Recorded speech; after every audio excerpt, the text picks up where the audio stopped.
ஏற்கனவே பனையூர்ல விஜய் அவர்கள் செயற்குழு கூட்டி தீர்மானங்கள் நிறைய போட்டாரு. நம்ம 2 பேரும் தான் தீர்மானம் குறித்தெல்லாம் பேசியிருந்தோம்.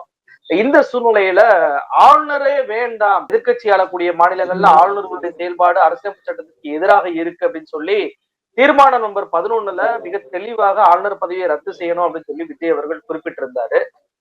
இந்த தீர்மானம் போட்டு 1 மாதம் கூட ஆகல. கட்சி ஆரம்பித்த 2 மாதத்துல அந்த கொள்கையை கிடப்பில் போட்டுவிட்டு தூக்கி எறிந்து விட்டு இன்னைக்கு ஆளுநர் ரவியை சந்தித்திருக்கிறார் விஜய் அவர்கள்.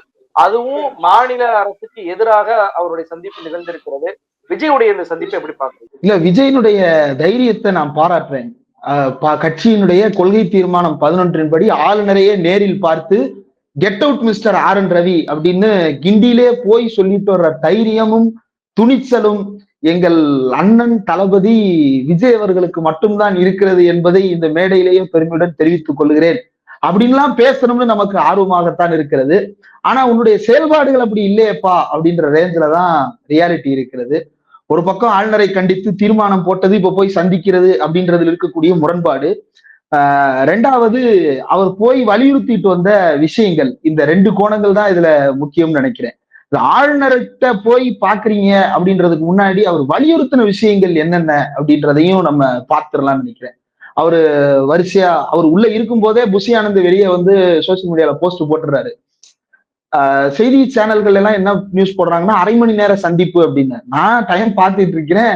அவரு 12:50க்கு உள்ள போனவரு 1:10க்கு வெளியே வந்துட்டாரு. இதுல வந்து அந்த மாளிகையில வந்து இவர் உள்ள போறதுக்கே 5 நிமிஷம் ஆகும்.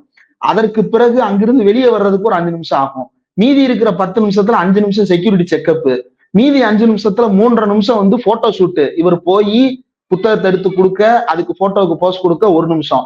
அவர் புத்தகத்தை எடுத்து இவருக்கு கொடுக்க, போட்டோவுக்கு போஸ்ட் கொடுக்க 1 நிமிஷம். இவர் பேர் புஷி ஆனந்த், இவர் வெங்கட், நான் தான் நடிகர் விஜய்னு அறிமுகப்படுத்திக்கிறதுக்கு 1 நிமிஷம். மீதி 2 நிமிஷத்துல அவங்க என்ன பேசியிருப்பாங்க அப்படின்றதுதான் வந்து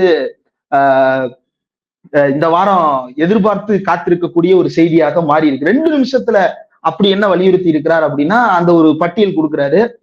புஷி ஆனந்த் தலைமை நிலைய செயலகத்திலிருந்து வெளியிட்ட அந்த அறிக்கையை வாசித்து காட்டுவதற்கே 3 நிமிடம் தேவைப்படும். அந்த அறிக்கையை பொறுமையா ஆளுநருக்கு புரியுற மாதிரி இங்கிலீஷ்ல வாசிச்சு சொல்லணும்.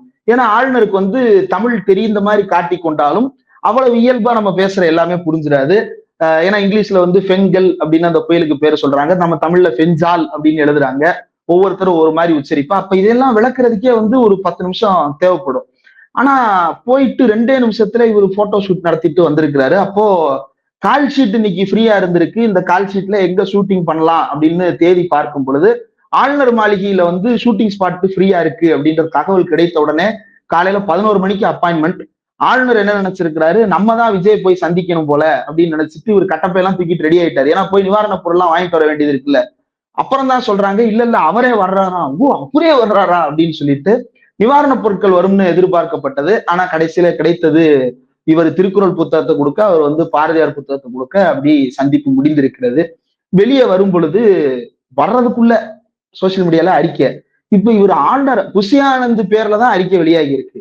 புஷி ஆனந்த் அப்ப ஆளுநரை பார்க்க போனாரா, இல்ல பார்க்க போன இடத்துல ஓடாத படங்கள்ல நம்ம உட்காந்து சோசியல் மீடியா ஸ்கிரால் பண்ற மாதிரி ஆளுநர் ரவியை உட்கார்ந்து இவர் வந்து ட்விட்டர் ஸ்கிரால் பண்ணிட்டு இருந்தாரான்னு தெரியல, உள்ள உட்காந்துக்கிட்டே அறிக்கையை வெளியே போஸ்ட் பண்ணிடுறாங்க. அந்த அளவுக்கு வந்து உள்ளுக்குள் சந்திப்பு தீவிரமாக நடைபெற்று இருக்கிறது. அப்ப இது வெறுமனே ஒரு அடையாள சந்திப்பாகத்தான் நடைபெற்று இருக்கிறது அப்படின்றத அடிப்படையில நம்ம புரிஞ்சுக்கலாம். ஏன்னா அதில் வலியுறுத்தப்பட்ட தீர்மானங்கள் ஒண்ணுன்னா பார்க்கலாம். ஒண்ணு, சட்டம் ஒழுங்கு பிரச்சனை.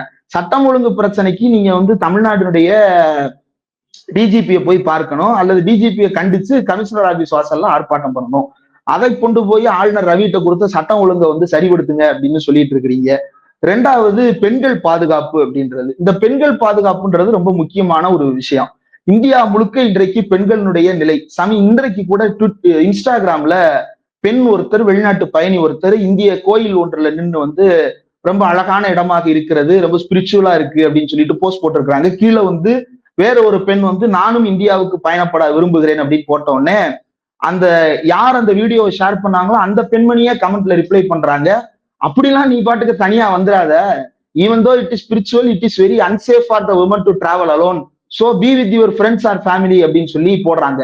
உலக அளவுல இந்தியாவின் மதிப்பு இன்றைக்கு எப்படியாக இருக்கிறதுனா இதுதான் நிலவரம். வெளிநாட்டிலிருந்து இந்தியாவுக்கு வந்த பயணிகள், தனித்து வந்த பெண் பயணிகளுக்கு நடந்த பல கேடான சம்பவங்கள் எல்லாம் நம்ம கடந்த காலத்துல பார்த்திருக்கிறோம். எடப்பாடி பழனிசாமி ஆட்சியில கூட தமிழ்நாட்டுல கூட அந்த மாதிரியான சம்பவங்கள் எல்லாம் நம்ம பார்த்தது உண்டு. அப்போ இந்தியா ஒட்டுமொத்தமாகவே பெண்களுக்கு பாதுகாப்பு இல்லாத ஒரு நிலைக்கு தள்ளப்பட்டிருப்பதற்கு அடிப்படையான காரணம் என்ன அப்படின்றத தேடி பார்த்தோம்னா, தேசிய அளவுல பேசப்படுகின்ற இவர்களுடைய இந்துத்துவ கொள்கையும், அதன் பேரால் இவர்கள் முன்னெடுத்திருக்கின்ற ஒரு பாசிச அரசும். மணிப்பூரில் நடந்ததை நம்ம பார்க்கிறோம். பல்வேறு இந்தியாவுடைய குடியரசுத் தலைவர் திரௌபதி முர்மு அவர் ஒரு கோயில்ல சாமி கும்பிட போறாருன்னா போய் தீட்டு கழிக்கிறாங்க. அர்த்த மண்டபத்தை தாண்டி இளையராஜாவை எப்படி நிப்பாட்டினாங்களோ அதை விட மோசமான நிலையில திரௌபதி முர்முவை ட்ரீட் பண்றாங்க. இன்னொரு மாநிலத்துல மத்திய பிரதேசத்திலேயே மகாராஷ்டிரான்னு தெரியல, ஒரு ராஜ குடும்பத்தை சேர்ந்த ஒரு பெண் கோயில்ல சாமி கும்பிட போறாங்க, கழுத்தை பிடிச்சு வெளியே தள்ளிட்டாங்க. அந்த அளவுக்கு பெண்களுடைய பாதுகாப்பு அப்படின்றது இருக்கிறது. இப்போ பாலியல் ரீதியாக பெண்களுக்கு நடக்கக்கூடிய சுரண்டல்கள் அப்படின்னா இந்தியா முழுக்க இந்த சம்பவங்கள் நடைபெற்று கொண்டுதான் இருக்கிறது. அரசு இதற்கு ரெஸ்பான்சிபிளா அப்படின்னா நிச்சயமா பெண்களுக்கு ஒரு பாதுகாப்பான சூழலை உருவாக்கி தர வேண்டியது அரசாங்கத்தினுடைய பொறுப்பு. அதற்கு அழுத்தம் கொடுக்கும் வகையில, அரசாங்கத்திற்கு அழுத்தம் கொடுக்கும் வகையில ஒரு போராட்டத்தை முன்னெடுக்கிறாங்க அப்படின்னா அது பாராட்டத்தக்கது. மாறாக இவர்கள் என்ன செய்யறாங்கன்னா ஒரு கான்ஸ்பிரசி தியரியை கிளறாங்க. எஃப்ஐஆரை வெளியிட்டது தமிழ்நாடு அரசு அப்படின்னு. இன்றைக்கு நேஷனல் இன்ஃபர்மேட்டிக்ஸ் சென்டர் என்ஐசி, நிறைய பேருக்கு இந்த என்ஐசினா என்னன்னே தெரியாது. எப்படி என்டிஆர்எஃப் எஸ்டிஆர்எஃப் அப்படின்றத நாம விளக்க வேண்டியது இருந்ததோ அதே போலதான் நேஷனல் இன்ஃபர்மேட்டிக்ஸ் சென்டரையும் நாம் விளக்க வேண்டி இருக்கிறது. Ministry of electronics and information technology, இந்த ministry of electronics and information technology தான் இந்தியா முழுக்க இருக்கக்கூடிய தகவல்களை டிஜிட்டல் மயப்படுத்துகின்ற ஒரு முக்கியமான பணிகளை செய்து கொண்டிருக்கக்கூடிய அமைச்சகம். அந்த அமைச்சகத்தினுடைய வேலை என்னவா இருக்கு அப்படின்னா, உண்மையிலே என்ன வேலை பாக்குறாங்கன்னா, நம்ம ட்ரைப்ஸுக்கு, ரூட்ஸ் தமிழுக்கு, நம்ம செந்தில்வேல் அண்ணனுக்கு, திராவிடம் ஒரு சுபவிய சேனலுக்கு, இவங்களுக்கு எல்லாம் நோட்டீஸ் அடிக்கிறது மட்டும்தான் இவங்களுடைய வேலையா இருக்கு. யாராவது சங்கி கொடுக்குற அழுத்தத்திற்காக இவங்களுக்கு நோட்டீஸ் அனுப்புறது மட்டும்தான் இந்த மெய்ட்டியினுடைய வேலையா இருக்கு. உண்மையான வேலையை இவங்க பார்த்தாங்களா அப்படின்னா இல்ல. அதுல வந்த குறைபாடுதான் இன்றைக்கு அந்த அறிக்கையிலேயே வெளிப்பட்டு இருக்கிறது. கோர்ட்ல கேஸ் நடந்த போது கூட தமிழ்நாடு அரசு தரப்பு முன்வைத்த வாதங்கள்ல தேசிய நேஷனல் இன்ஃபர்மேட்டிக்ஸ் சென்டர், தேசிய தகவல் மையத்தில் இருக்கக்கூடிய சிசிடிஎன்எஸ் அப்படின்ற அந்த அமைப்பின் கீழே தான் இது எல்லா ஒருங்கிணைப்பு பணிகளும் நடைபெறுகிறது, டிஜிட்டலைசேஷன் பணிகள் நடைபெறுகிறது. அவங்க தொழில்நுட்ப கோளாறு செய்திருக்கிறார்கள் அப்படின்றத சொல்லியிருந்தாங்க. அதை உறுதிப்படுத்தும் வகையில அந்த அனுப்பப்பட்ட அறிக்கை கூட இப்போது வெளியாகி இருக்கிறது. அதுல அந்த அறிக்கை எழுதுனது யாரு அப்படின்னா, நேஷனல் இன்ஃபர்மேட்டிக்ஸ் சென்டர்ல அந்த குறிப்பிட்ட அமைப்புக்கு பொறுப்பாக இருக்கக்கூடிய senior director of IT scientist F அப்படின்ற அந்த டெசிக்னேட்டட் அத்தாரிட்டி ஒரு கடிதம் எழுதியிருக்கிறாரு. அதுல என்ன சொல்லியிருக்கிறாங்க அப்படின்னா, ஐபிசியில் இருக்கக்கூடிய சில செக்ஷன்ஸ் 62, 64, 67 உள்ளிட்ட சில பிரிவுகளில் இருக்கக்கூடிய எஃப்ஐஆர்கள் எல்லாம் வெளியில் வராமல் இருப்பது அப்படின்ற வகையில நாங்க அதை தடுத்து வச்சிருந்தோம்.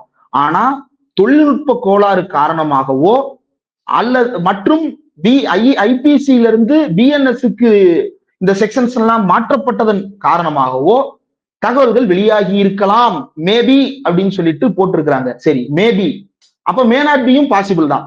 அப்ப அவங்க மேல மட்டுமே எப்படி பழி சொல்றது அப்படின்ற சந்தேகம் வரும்.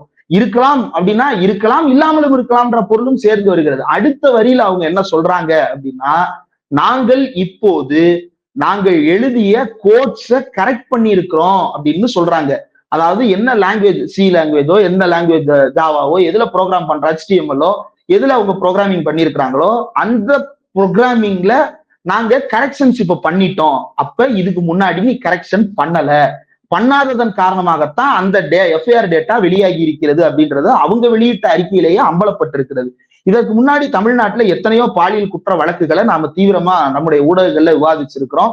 அதுல ரொம்ப முக்கியமான சில சம்பவங்கள், ஒண்ணு, கள்ளக்குறிச்சி பள்ளி மாணவிக்கு நடந்த விவகாரம். அது பாலியல் குற்றமா அல்லது வேறு விதமான சித்திரவதை கொடுமையா அல்லது தற்கொலையா அப்படின்ற சந்தேகங்கள் இருந்தது.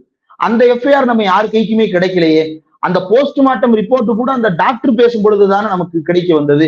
அதுவே வெளியே வந்தது கோர்ட்ல அதை ப்ரொடியூஸ் பண்ணும் பொழுது வெளியே வருவதற்கான வாய்ப்பு இருக்குன்றதுனால அதை நம்ம பார்க்க முடியாது. ஆனா எஃப்ஐஆர் நம்மளுக்கு கிடைக்கல.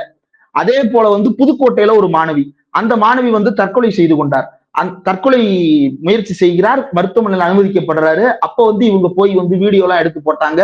இதே அண்ணாமலை எஃப்ஐஆர் ஏன் கசிஞ்சிச்சுன்னு கேட்கிற அண்ணாமலை அன்னைக்கு அந்த மாணவி உயிரோடு இருக்கிறார். அப்போ மாணவி இறந்ததற்கு பிறகே வெளியிடக்கூடாதுன்றது வேற, ஆனா உயிரோடு இருக்கும் போதே வெளியிட்டாரு. அப்ப என்ன நினைச்சிட்டாங்க, இந்த பிள்ளை செத்தே போயிரும் கண்டிப்பா, அதனால வீடியோ போடுறதுல ஒண்ணும் தப்பு இல்லைன்னு ஒரு முன்முடிவோட அந்த பிள்ளைய தப்பான பேசுனதெல்லாம் தப்பா சித்தரிச்சு இவங்க ஒரு வீடியோவை வைரல் பண்ணி விட்டாங்க.